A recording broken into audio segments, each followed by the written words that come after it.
เบิ่งเอ้ยน้ำนะเป็นสิเนาะเขาก็กลมใหญ่แล้วนี่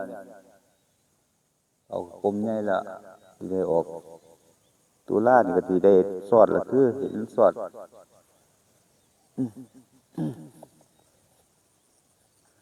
สวัสดีครับก่อนอื่นก็ขอสวัสดีพี่น้องทั้งไกลทั้งไกลทั้งลาวทั้งต่างประเทศเนาะมื้อนี้ก็ตาสิงห์ทองก็ออกมาเบิ่งเขาตอนเช้าๆเนาะพี่น้องเบิ่งเขาน้ำฝนก็คือสิไปแล้วหมดแล้วล่ะ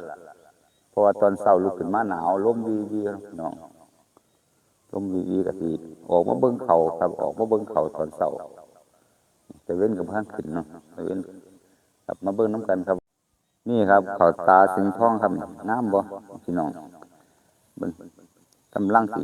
ออกแล้วครับพี่น้องกำลังสิออกแล้วเบิ่งให้เบิ่งใกล้ๆนะกำลังสิออกกำลังสิกลมบ่แม่นครับกำลังสิออกครับกลมแล้วครับกลมแล้วเพิ่นกำลังกลมกำลังสิแต่งตัวเนาะพี่น้อง